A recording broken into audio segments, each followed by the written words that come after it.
All right, guys, we're rolling. Welcome back to the Low Carb Consultant Podcast. I'm excited to welcome Virginia McCall to the show, also known as Ginny. Ginny is a powerhouse in late life fitness and strength, famously becoming the oldest person to complete an American Ninja Warrior obstacle and getting her first pull up at 63. She didn't even lift weights until her 60s, yet transformed her life through disciplined training, mobility, and resilience. Her journey spans dance, performance arts, acting, swimming, and now physical transformation, showing us that strength and vitality at any age is absolutely possible. So, Jenny, thanks so much for taking the time and coming on the podcast. It's so cool to finally meet you. Well, it's nice to meet you and your audience, and that was quite a bio that you did. Thank you so much. Yeah, absolutely, of course. And maybe before we get into all the fun stuff, like how you even started becoming this super fit person, for some of the listeners who may not be familiar with your story quite yet, could you give the listeners just a real brief background on yourself and what even drove you towards this fitness lifestyle later in life? Sure. I grew up as a dancer, and I moved to New York when I was 20 years old to become a professional dancer. And it took a bit of a time. People said that I would never make it because there are so many people that go to New York and LA to try to make it. But I was determined and gave myself 3 to 5 years. And in that time, I was able to get on Broadway. It wasn't my type of dancing growing up because I was a modern dancer, which is more interpretive, telling a story. Then it's not ballet. So Broadway is more jazz. So it was a little turn of a career in that respect. But I was in the show called Pippin in 1974, and it was life changing for me. It was just magical to be on Broadway. When that curtain opens, it's the top of the top. It's just another world. It's exciting.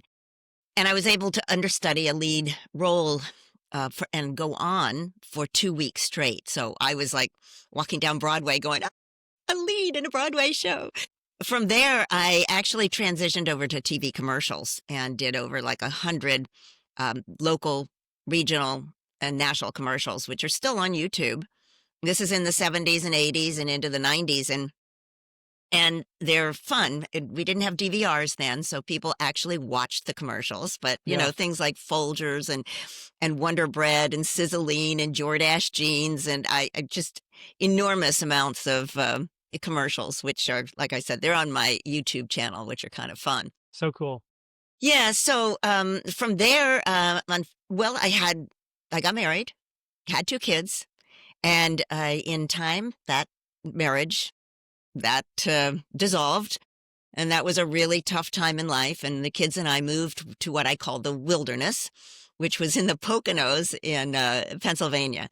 And again, people said, you can't make it there. You're a single mom. You have never had a real job in your life. And the winters are just so difficult to get through. And indeed they were.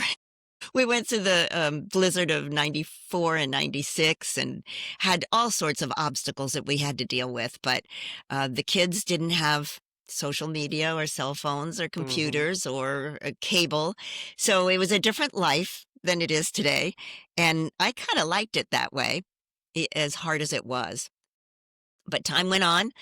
I met somebody, got married. We moved back to civilization. I had started radio when I was in the wilderness.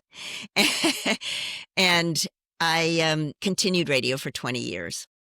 And from there, I come to my 60s, and it's time to retire. My husband and I moved to North Carolina. The kids were finished with their college. And in North Carolina, they had a town called Wilmington, where it's considered the Hollywood of the East. There's a lot of film being done there. So I transitioned and reinvented myself as a granny, went gray, started learning how to use a computer to submit myself for films, and started doing more films. I have like 5 films now that I'm pretty excited about. Very cool. And that's when I was also watching my daughter, Jessie Graff, who has gone farther than any other female in American Ninja Warrior. She's been on, I may lose count here, but I think it's about 13 seasons. And she was one of the first that really was showing little girls that it's cool to be strong. And she would just go down the course. Of course, American Ninja Warrior, if you don't know, if your listeners don't know, is an obstacle course, and it has obstacles in it that seem impossible And until it's a show somebody. on it's a show on NBC, correct? It's on NBC. Yep, Yes, yep. Okay, just for the listeners, it's yeah, a TV show on NBC. Yeah. it is. Yep. Yeah, and it's very, very, very cool to see her be so strong, graceful, powerful, and healthy. And she had muscles. And that's where I have to say that in my background and my generation of women, we weren't encouraged to lift weights. Women were considered fragile, so they modified exercises for us. You know, the old push up with your knees down because women couldn't do it the other way, which is such a disservice to women. And they didn't want you to get too bulky because it wasn't feminine. So now I saw my daughter up there and she just radiated. And I went, I want to get stronger. And she told me, among other things, was to do pull-ups. So I tried. I got that little bar and put it in the door frame of my closet, and I had handles that came down from it, and I worked on my pull-ups, and I sent it to her, and she said, Mom, I'm so happy of what you're trying to do here, but that's not a pull-up. And I went, what? And she said, a pull-up is when you get your chin all the way over the bar and you go straight down. So I said, I'm going to go to a personal trainer.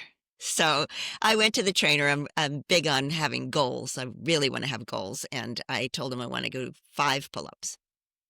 Now, having worked on it for a while and then going to a personal trainer with the personal trainer, it took me an entire year to get a pull-up because I didn't have the upper body strength.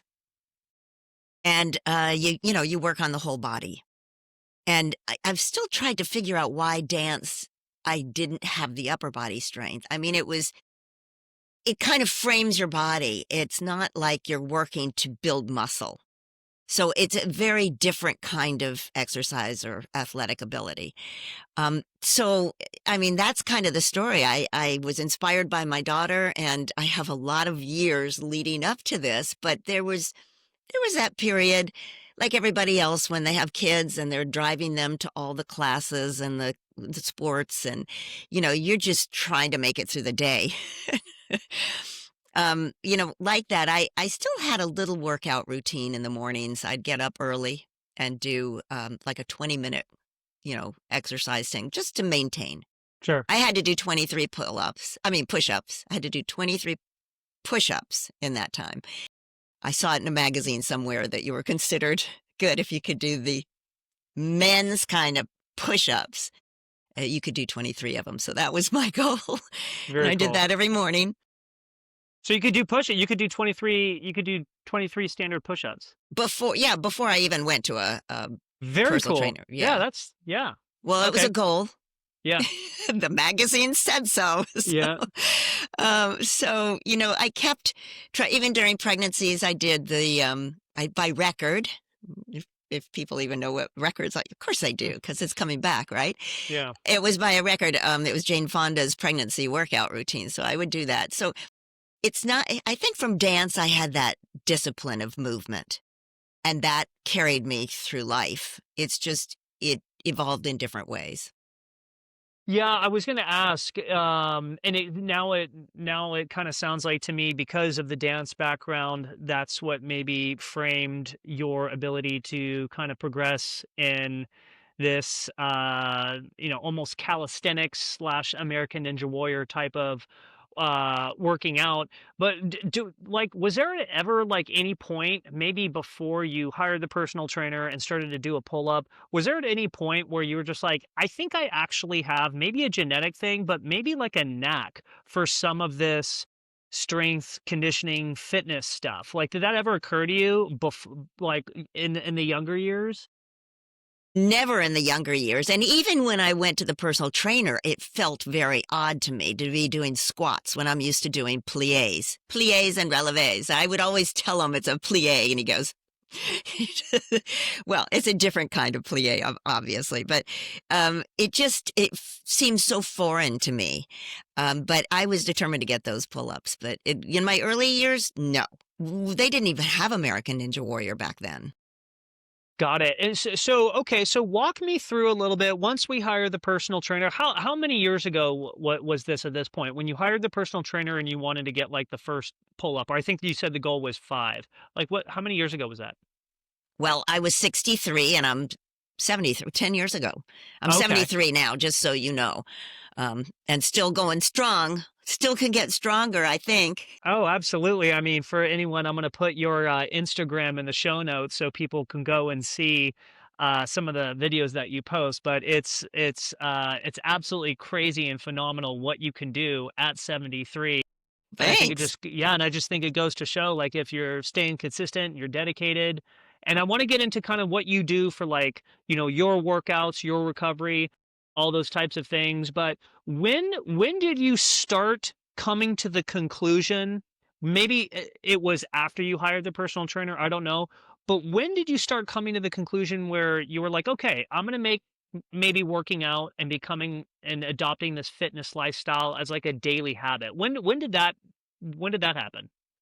When I was in the Poconos, I was on a lake and I used to swim. I swam growing up. And the swimming was like a great form of exercise as well. But I would go out in the lake from May to October. It had to be, and it was very cold in May, and it got very cold. Well, sometimes it got cold in October. And I didn't want to miss a day because I figured if I missed one day, it gave me an excuse to miss other days. Mm. So I would go out in the rain or the fog or whatever. I remember one time in the fog where I turned around to come back. I just would go out to a buoy and come back, and I looked and I went, I couldn't even see the shore. So I thought, maybe next time I won't do that. And I don't recommend to your audience to do that either. Sure. But that was when I think I really got that feeling that I had to just continue and not let up. Just not let up. Gotcha. So, okay, cool. So what does like your day to day in terms of training now? Because obviously, so 10 years goes by, now you're 73. You've got all these crazy videos of yourself on YouTube. Oldest female to complete an obstacle on American Ninja Warrior. Like, can you walk me through, like, because I'm sure there's going to be a lot of discipline and consistency, piggybacking off of what you just said, that goes into your day to day. Like, what does the day to day look like for you? Like, when do you get up? When do you eat? What do you train? Do you strength train? Do you do like multiple training sessions throughout the day? Do you do obstacle course prep work? Like, can you tell us what a day in the life of what Ginny is going through here in terms of what you're doing? Pretty much getting up at like 6 o'clock in the morning. I mean, sometimes I can sleep a little later, but mostly at 6 because I swim in the morning 2 days a week, sometimes 3 days a week when I'm competing. I compete in the senior games or senior Olympics, they sometimes call it. And so that's real important to me because, again, it's goal oriented. I have to beat my last record.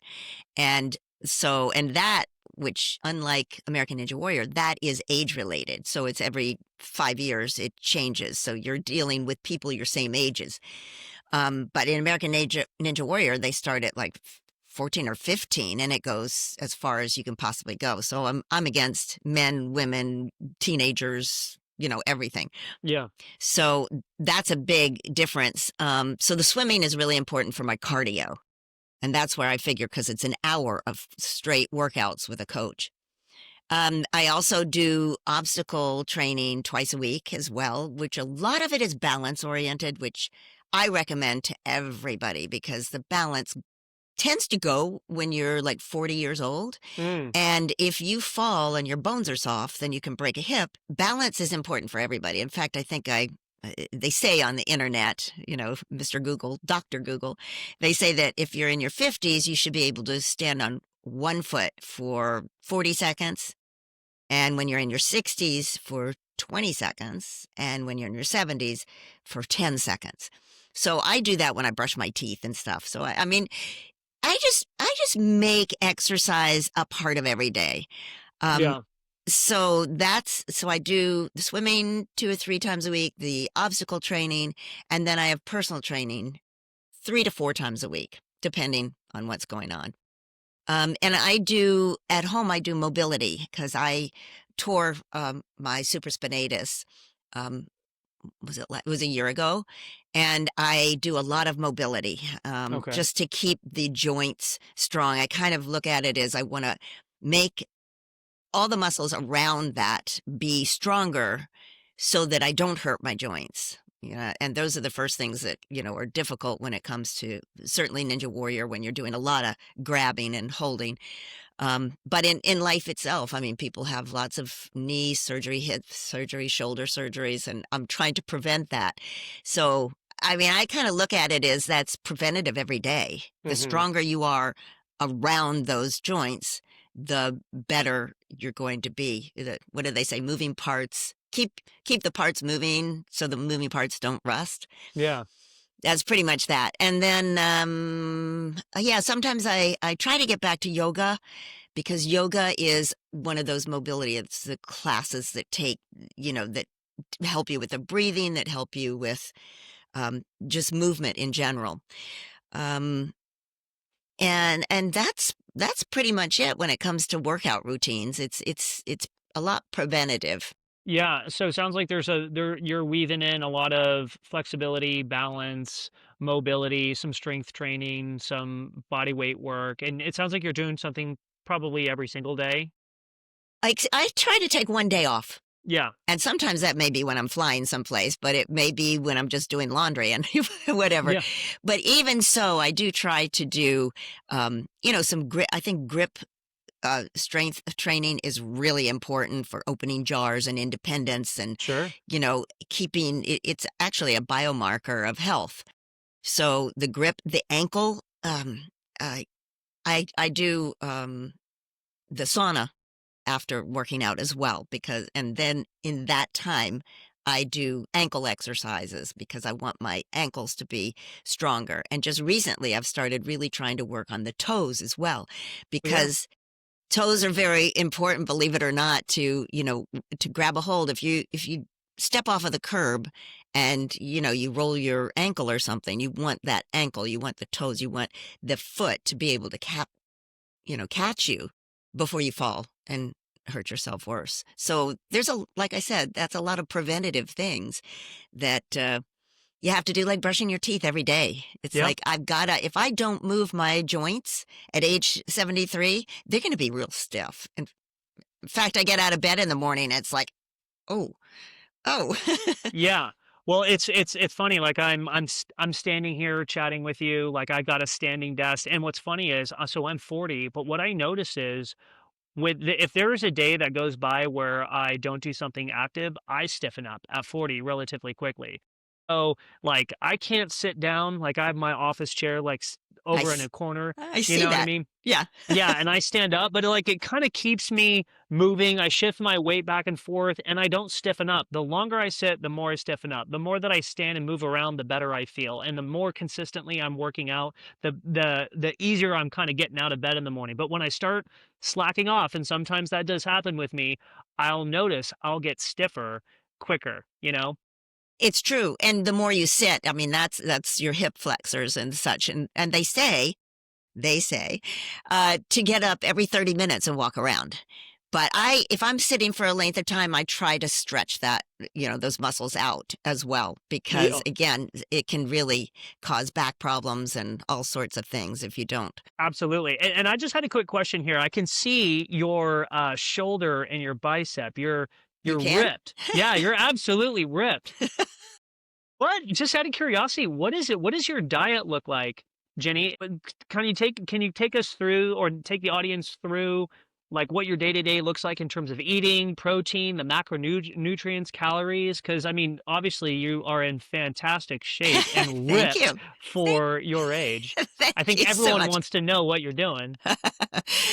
There's diet is such a tough thing because Hmm. you have people that are very set on the vegan or the carnivore or all sorts of things like that. My diet is basically Mediterranean. Hmm. Because I'm on the coast in North Carolina. I get a lot of fresh fish, so I have fish maybe 3, 4 times a week. I mean, I really eat a lot of fish. I don't have any dairy, and unless I go to somebody's house and, I don't have an allergy to it. I just have preferred not to have that. I gave up sodas when I was 16. Let's see what else in the diet. I try to have my plate that's half protein, half vegetables, and as little sugar as possible. And that's very hard with all the drinks that they have out now. When you start looking at it, there are things in it that I don't like to have, like um, cellulose. Is it Oh, yeah, cellulose? like the artificial sweeteners, those types of things. It sounds like to me you eat basically. So you said you eat a lot of fish. You got basically half your plate is protein, the other half is veggies. You incorporate fruit or any Yes, supplements. I Okay, do have fruit. I do have supplements. I have, just let me backtrack on sure. one of them is calcium. And I got into that because in my 40s I was diagnosed with osteopenia. And osteopenia, for your audience's sake, is the step before osteoporosis. It's a loss of bone mass. Now, I had never heard that word before. And so many people in their 20s and 30s that I talked to in ninja circles and others, women haven't even heard that term, even today. And it's a shame because you should know that that can come because women will lose 1 to 2% of their bone mass per year. And after menopause, they can lose up to 20% in like 5 years after the menopause, losing 20% of bone mass. That's enormous. And that means softening your bones. So that can lead to osteoporosis and that can lead to hip fractures and all sorts of things. So I think what it is, it's like 50% of women and 25% of men that are 50 plus will will break a bone due to osteoporosis. So I said, "What is this? I don't like the sound of it. Tell me, what do I do?" And she said, "It is the step before osteoporosis, but it's just a part of the aging process. All you have to do is take calcium." And I'm like, "A part of the aging process? And that's all I can do? Can I reverse it?" No. Well, Hmm. after 2 years of lifting weights, I was able to reverse my osteopenia back to normal. So I Amazing. want that to be known to people that you can work on it. And I talk to a lot of people. I mean, this loss of bone mass can start like at age 30. Yeah. So my message is if you lift weights, if you do things like that to make the bones stronger, they're saying today it's jumping, jump rope, that kind of thing. The more impact like that you have, the stronger your bones. But if you do that growing up, 20s, 30s, 40s, even if you have to race the kids to wherever you have to do, if walk or run or jump, you might never get osteopenia. You might never get osteoporosis. And that may not happen to everybody, but I think it's important for people to know. And that came from you asking me if I had supplements, and that's one I have kept up, as well as D3 and glucosamine. Because look at my arthritis, my poor knuckles. I Yeah. don't know if you can see it or not, but particularly this one is turning. But I believe that if I didn't say, I hang from my fingertips. Yeah. And if I didn't do these things constantly with my hands, I'll take a rubber band and work it. M- With the way these look, I might not be able to do the things that I'm doing. I might not be able to open the jars. So I think it's so important that the glucosamine is to help those joints. And I take a multi. Um, and the other thing about the diet that I have to say is what really brought me about that kind of diet was that I have heart disease in my family, and Mm. my mother had 11 stents put in to her body to open the blood vessels, and my brother has 5. So I've always been very sensitive to that. And I went and had, a test done, And they said it was 50 to 70% occluded, my carotid. And I Mm, heard 70%, and it freaked me out. And they yeah. sent me to a vascular surgeon. He said, "Oh, no, no, no. That's just, it was read wrong. It was, different. You're fine. We don't do anything until it's 80%." I'm like, whoa, I don't want to Yeah. wait till it's 80%. What do I Yeah. do? And again, they said you can't be reversed. So I think we have to be our own advocates. I read a book that talked about all the diet to do, which a lot of people are against that, but it was basically a Mediterranean diet and dealing less with the saturated fats. And so I didn't have anything in the house to eat. I mean, it was like, oh my gosh, I can't have my favorite ice cream anymore. Can't have dairy in that. But after 2 years, when I went back to the vascular surgeon, it was down to 40%. Yeah. And I asked the technician, was that diet? Was it the machine that I had at the hospital versus yours? Was it, the person reading it? What do you think caused this change? And she said all three. Mm, So I've tried to stick to that Mediterranean diet, but I've been lax on it. I do have some red meat, once a month or so. And so we'll see the next time I go if I've messed up by by having that occlusion again. But it's kind of that's why I've stuck on that diet. And I think people have to find the diets that are right for them. for sure. I feel good with the Mediterranean diet. I feel good with the fish. I feel good with not having gravies and the all the creams that they put on things. I find it hard to go out to eat because they usually put tons of butter on the vegetables. Hmm. So it becomes more of a problem to say, I want to change this, I want to change this, I want to change this. So, um, those are the problems that you have to deal with. But once in a while, I mean, if my mom used to say everything in moderation. So Yeah, yeah, absolutely. Well, and it's funny because on this podcast, I interview a lot of people that are in like the low carb space or they eat keto or carnivore, right, and I think the big thing, no matter what, is I think the biggest takeaway, no matter what diet you want to do, whether it's Mediterranean or vegan, whatever the case is, I think the biggest thing is people just cooking their own food and getting comfortable cooking their own food rather than going out to eat. Because like you said, when you go out to eat, the restaurants are going to put a whole bunch of other stuff on there that you might not know about, whether it's MSG and dressings or extra butter. And it's like, man, if you cook at home and you start getting comfortable with cooking your own food at home, you will by default become healthier, 100%, no matter what diet it is, I would say. right. Yep. Um, I had a question going back to the strength training stuff. Um, what would you say are the biggest misconceptions people have around like improving strength at an age like your age or after 60? Do you think people it's, maybe females over 60 are like, maybe I don't want to get bulky, or maybe That's they're one. just they're one, or I would, and I say this because I've been trying to get my mom into lifting weights and she's 75.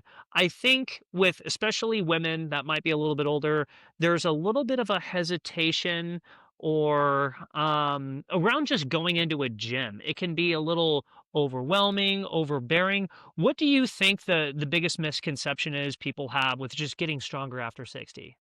Well, the biggest one, I think, is they feel that they can't get stronger. And I think that's been said to us that That's a good one. Yeah. yeah. And I think even my daughter was saying she didn't know. She thought maybe you can maintain strength, but you couldn't build it. And I think I'm trying to show that that's not true.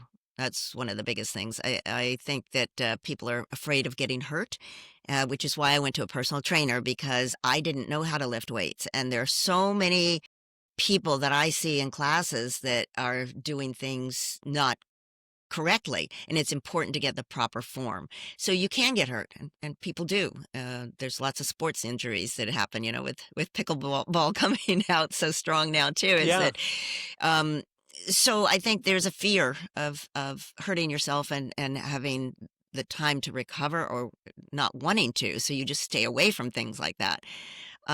But mostly it's because they don't think they can get stronger or just tired or don't know how to begin.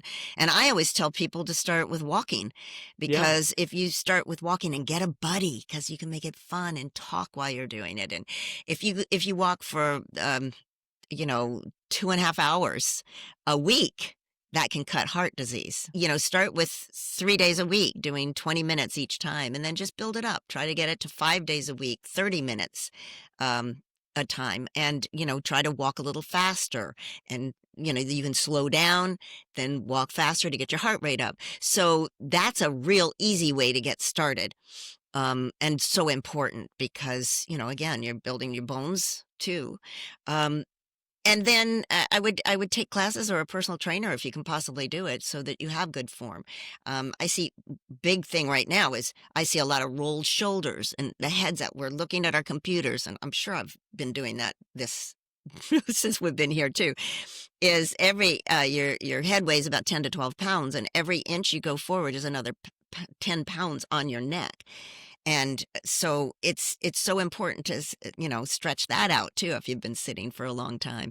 But, to answer your question, I think it's fear of being hurt, and because people just don't think that they can get stronger, and they don't know how to start and get to a class. They feel embarrassed to walk into a gym. Sure. Yeah. Yeah, I would agree with you. It would be a lot of those elements, and that kind of brought up another question and that I had in terms of, what are maybe a couple simple practices like someone in their 50s or 60s could implement to set them on a solid path for strength training. Now, you brought up the walking piece, which I 100% agree with you. That's a great place to start. But in terms of like putting together a solid foundational beginners strength training program, what would be like the simple practice or shifts someone could make to start incorporating weekly strength training into their routine? Simple way to answer that, and that's, starting with light weights.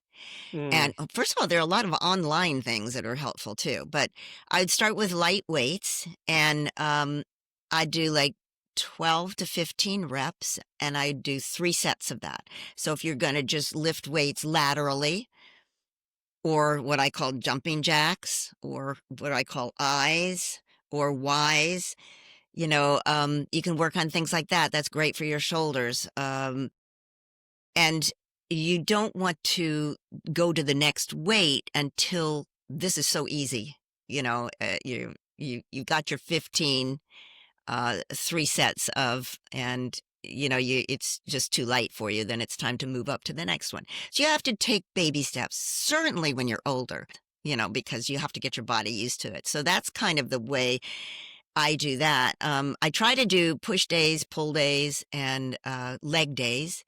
You can do abs anytime, but I kind of do it that way because you want to give the muscle a chance to grow.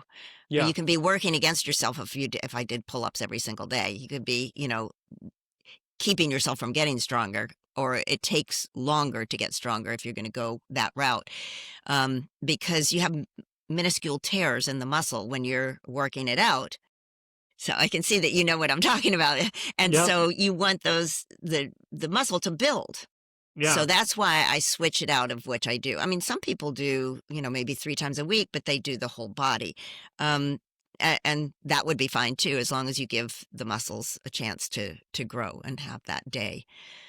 Yeah, the proper rest, 100% agree with you. It's like if you want bigger biceps, you can't do bicep curls every single day because you're basically tearing those muscle fibers. And if you're working them out every day, you're constantly breaking down and not rebuilding.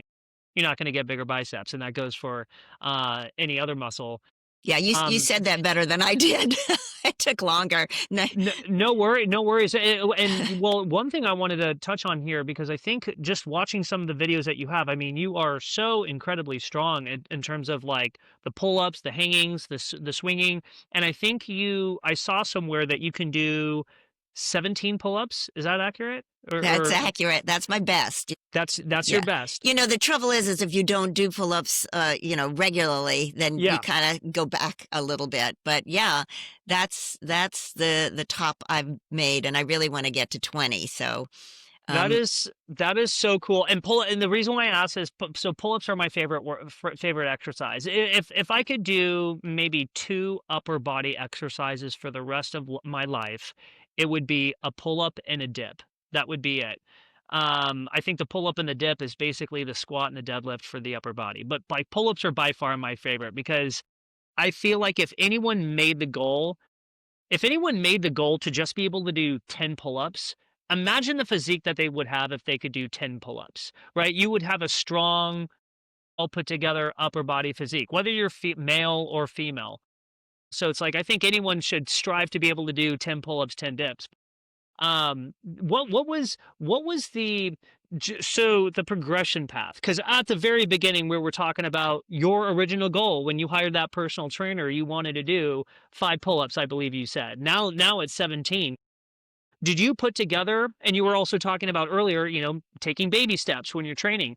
What did the program look like? What did the plan? Did the pull-ups just naturally increase over time after you got stronger, or did you do anything specifically in regards to maybe progressing the pull-up and trying to hit certain numbers, doing certain pull-up exercises? I was just curious to see how you got there. Many different ways. I started with that scapula uh, pull down. So I would like push the shoulders, hold the bar, push the Hmm. shoulders down and hold it for 3 seconds as much as I could, just body weight, holding it more and more. I would try the hardest part is the very beginning. So if I could get just halfway up, I'd work on that. I also had a chair in front of me and I put my toes on it. So Ah, I would use my body weight just to pull up as far as I could and get the muscle memory in being able to go halfway up and work that. And then I would use that chair to get up to the top and go halfway down. So I did that kind of a thing, working each of the sections. And I also did what they call negatives. So I'd be at the top and try to go down very slowly. Pull ups are one of the hardest things to learn. And I've been very interested to see all over now how hard people are. I mean, they have pull up challenges, they have this, that, and the others. It seems like a lot of, and particularly women, want to get a pull up and they get very frustrated because that, again, the very beginning part is so hard to do. But there are a lot of tutorials out there, and the chair works fine. In gyms, they have the one where you take the weight off, like a certain amount of pounds you can take off, and again get that muscle memory. yeah, yeah. Um, yeah, a lot of different methods to get there. I just wanted to, The pull-up assist machine. That's yes, what I'm visualizing, right? You stand on it or whatever, and then you can like you change the weight and put your knees on it. Yeah. yeah. Yeah. And so there are all those kind of methods, and it's really exciting when you get it. But some people use the bands where you put your foot in a band, and so that takes some of the weight off. So you again, and then you make the band less and less and less, so that you're practically doing it without the band. But there are just so many different ways and things to do. And I think that getting to use your back muscles is important, because if you're just lifting with your shoulders, sometimes I see people and they can hurt their shoulders. They're using all the biceps, this part, as opposed to using your lats. And that's why I like working all the different muscles of the body, because the lats are going to help take the pressure off of your biceps. So, that's a big part of it. I like working out the back, to get a pull up for sure. Does that answer that question? Totally, it totally answers the question. And I that kind of puts me in another question in terms of like just like the training for American Ninja Warrior, because I think some people and I can understand why when some people look at your Instagram, you're very in shape. You've got, speaking of your back, you've got a very ripped back, like tons of muscle. Thank you. And I think people might say like, oh wow, like she's got great genetics, but like after talking with you, I think it's a combination of maybe some good genetics, but clearly you're very disciplined and dedicated, and you stay consistent with working out. Like for the people that are thinking genetics, like what would you tell them in terms of like what's going on behind the scenes? What goes on behind the scenes in terms of the work, the preparation for American Ninja Warrior? Can you help us understand a little bit kind of like what Ooh. good got into that Unfortunately, you don't know what you're going to get when you do American Ninja Warrior. in You terms you of know, the obstacles? yeah, you don't have an idea. So it's hard to know what to train for. Obviously, getting stronger is a big part of it. Working on balance, because they have balance all obstacles, is important. The only thing you can do if you're getting ready for the show is to look at past shows and see the different obstacles and just practice what you see if you can get to a gym that has those obstacles. I mean, what I did is, there's a vacant lot of land next to me, and I took paint can and I would put, for like the steps, I would make big circles and jump from side to side. Now, that's not in an incline, but it is getting the explosive power going. Um, so I would do that a lot, jumping high because you have to jump up to things. But you don't get to see the obstacles until you're there and you do a walkthrough. And they tell you the rules, and they have one person, a tester, who shows you how the obstacle works. And that's it. You can't touch it, you can't go on it. And that brings a lot of nerves. It's quite just frightening in that respect.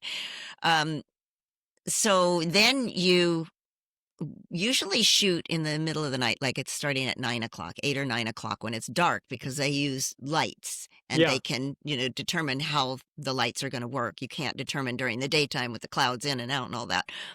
So now you're performing at maybe 1 o'clock, 4 o'clock in the morning.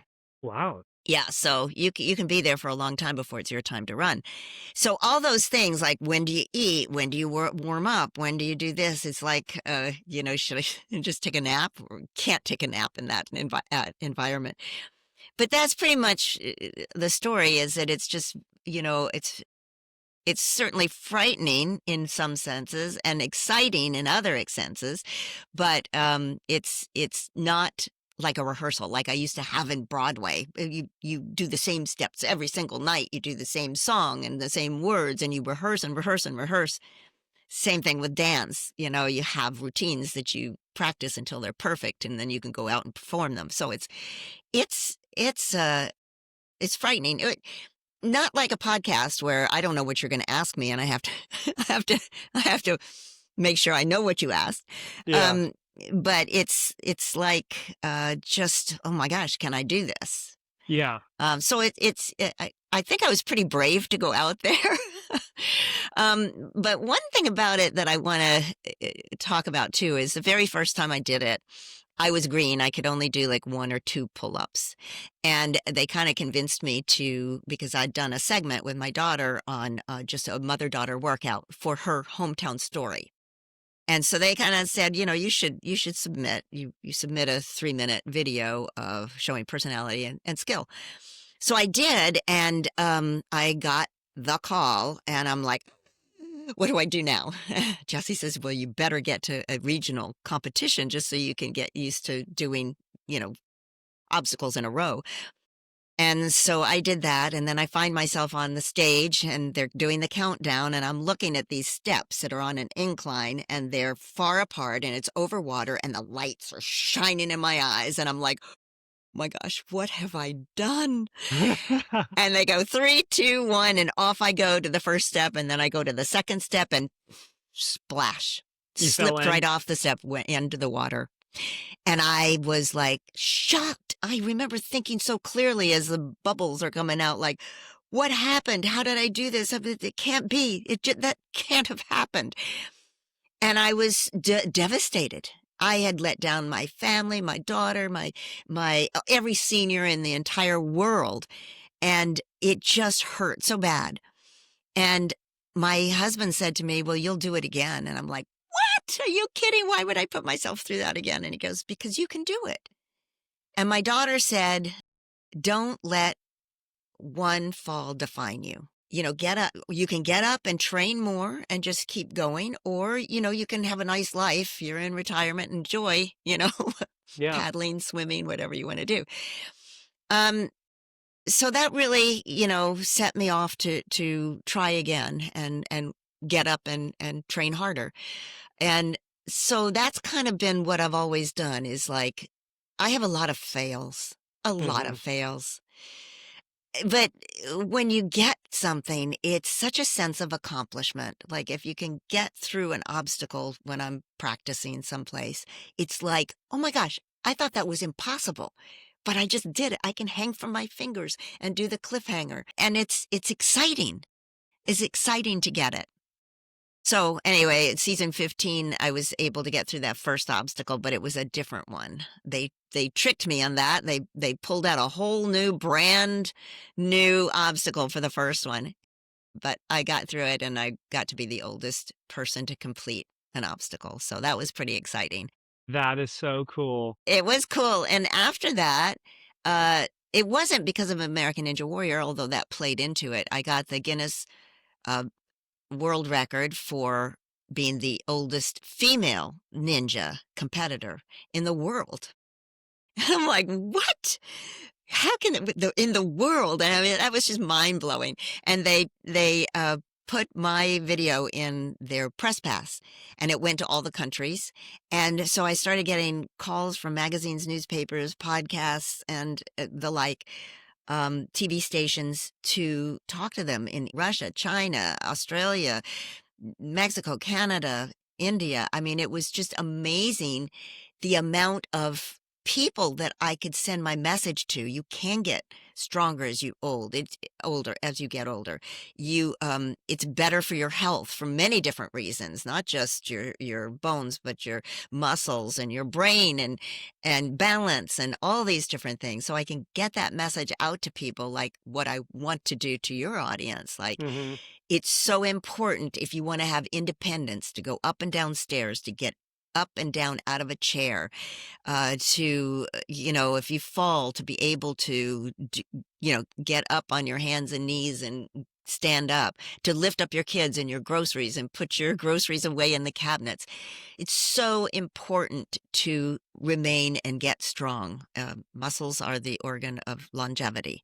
Totally. So I find that in the world in general, they're they are trying to get that message out as well to more and more people because we're seeing, like my parents never exercised in their life Yeah. and they're seeing that kind of a thing happening and then it can just go downhill. If you don't work your muscles, if you don't get stronger bones, you will continue to have that aging process. It will continue to go down because the wear and tear of life or not moving. Yeah, I was curious to see if you incorporate anything else into your training, like mental resilience, faith, mindset factors for daily training, especially if there might be some days where you don't feel like training. What do you incorporate any sort of like mental practices as well?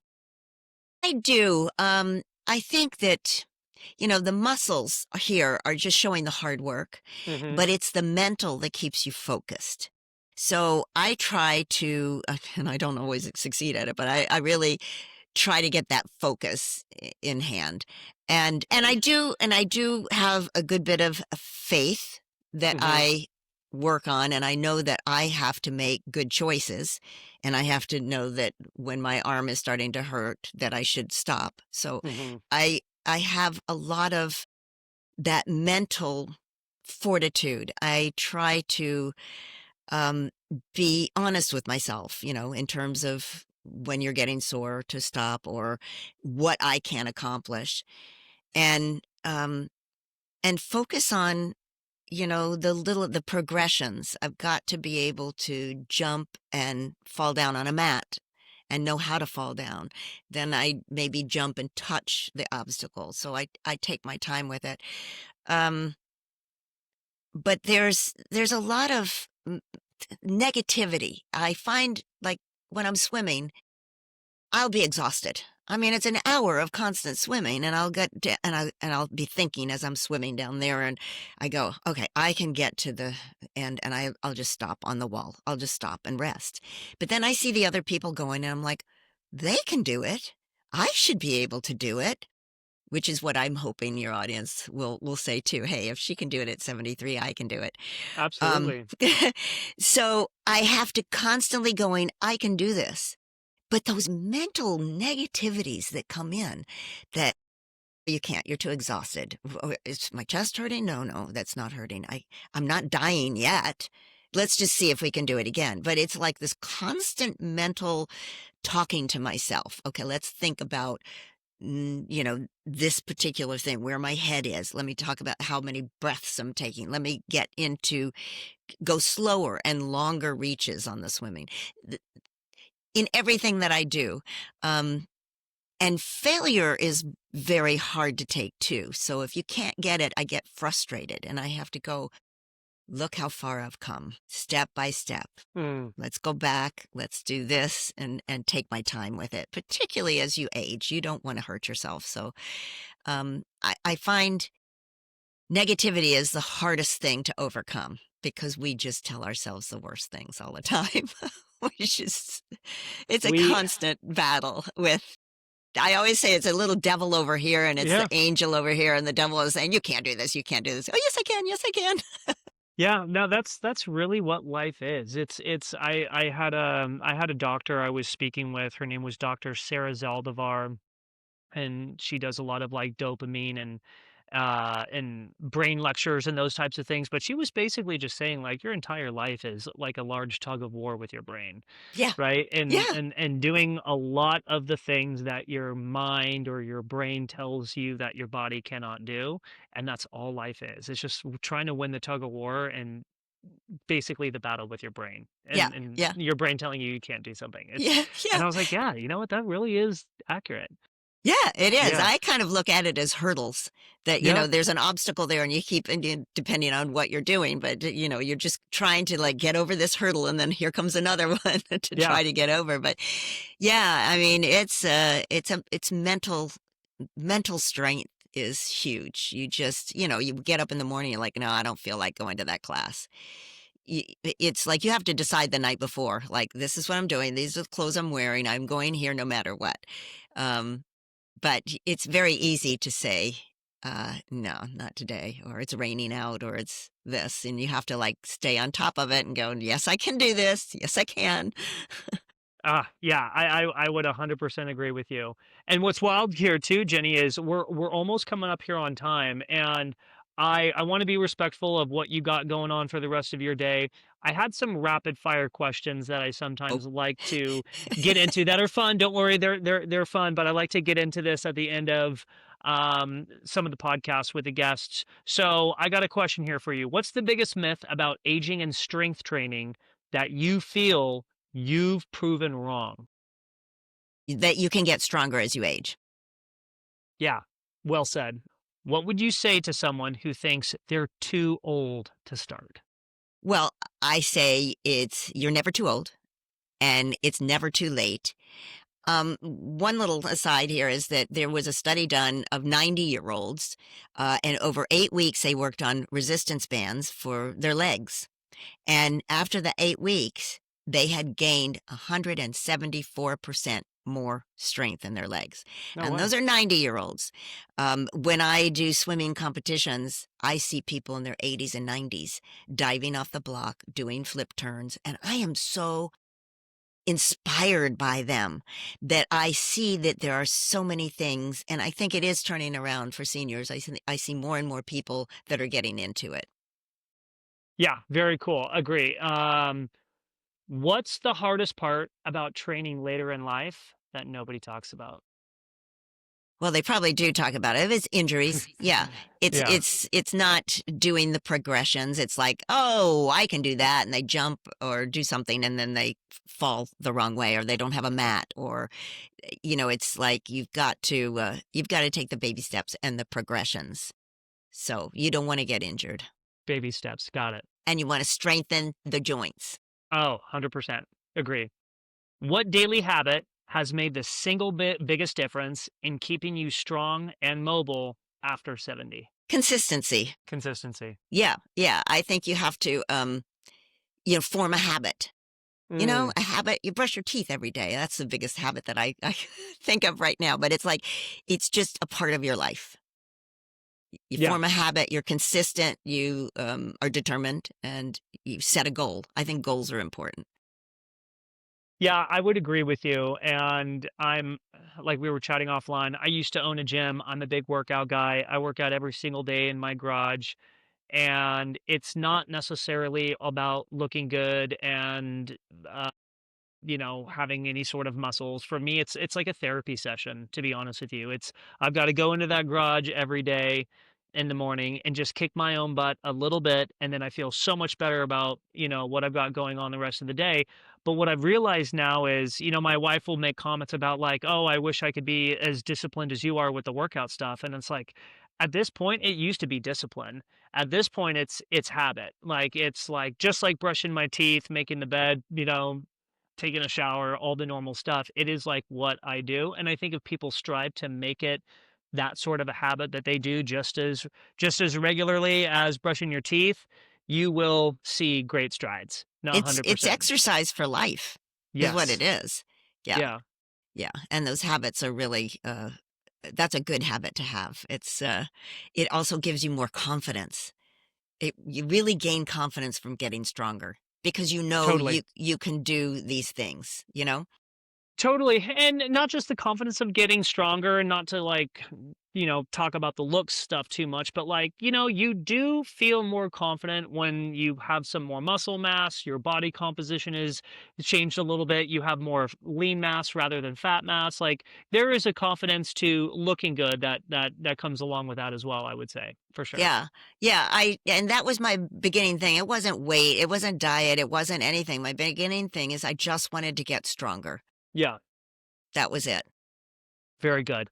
Well, Jenny, this was awesome. Anything before we wrap up here, anything new coming up for you that you want to tell the listeners about? Like what anything cool coming down the pipeline? Yeah, I'm pretty excited about it. I'm leaving next week for Croatia because they have the 100-meter um, obstacle course, and it's all speed. And it's going to be a lot of fun. This is like something new in the last couple of years, I guess, but it's happening all over the world. And I've never been to Croatia, but I'm going with my daughter. And speed isn't my thing, Hmm. but I just thought that it might be a great way to keep getting my message to more and more people that you don't have to be a pro to do some of these things, that you can get through them and do them um, just by having fun and working out, and the obstacles to me are fun. Yeah, Yeah, a hundred so percent. that's coming up. um it seems like something else is coming up that'll be fun, but I mean that's the next thing, so I'm excited about that, Well, and that is scared exciting. too, Well, and traveling. I heard Croatia. I've never been, but I've heard Croatia is absolutely beautiful. So hopefully you have a fantastic time there. Uh, Well, well, Go ahead. we do so many things together, my daughter and I. So it's a Yeah. great bonding thing that we have something in common. Of course, she's now become my coach as opposed to I was her mommy and she was a mini me. Now I'm a mini her. So it's fun to be able to travel with her and to do these things with her. And it's, you get to do it. It's not just one and done like it is on American Ninja Warrior. You get to do it a couple of times and you get to practice on it. So that's going to be fun too. So cool. That's so, and that, to be honest with you, we didn't get into this too much, but that bonding, this relationship that I'm sure you've got with your daughter, that's I'm sure strengthened over time with you getting into this. I'm sure that's been really, really awesome. Yes. Oh, definitely. Yeah. We've had some good, if you look at the Instagram, you'll see some fun things that we've done together. Yeah, I saw that. That's so cool that you guys have that relationship. Yeah. Well, where can people find you online? Jenny, get in contact with you, follow you, all that good stuff. You have show notes or something you can put it into. I Okay. will put everything in the show notes. Yeah. Okay, it's at Ginny McCall is my Instagram. Instagram is at Ginny Ginny McCall MacColl, and that's where I put most everything. Hmm. It gets to be kind of hard to do the others, but I do have Facebook, same name, and I do have TikTok, same name. And the YouTube is fun because that has my old commercials on it. So that's fun Cool. too. I'll Yeah. put that in there so people can see. Yeah. It's Ginny McCall 996. Very good. Yeah. So yeah. Very cool. Yeah, and like I said, I'll put everything in the show notes so people will know where to get everything. And this was awesome, Jenny. It was a pleasure to Thank you. hear your story and all your great advice and tips for, people in later life wanting to get strong. And I mean, I think the main advice is just do it. Yep.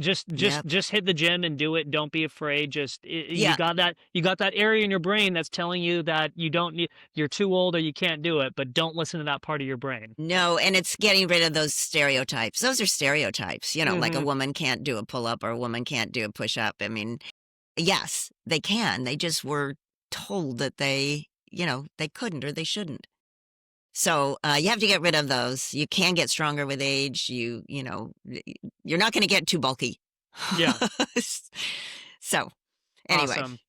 Awesome. Well, this was fantastic. And thanks, guys, for listening to the Low Carb yeah, Consultant thank you. Podcast. Yeah, absolutely. We'll catch you guys on the next one. Okay. Bye.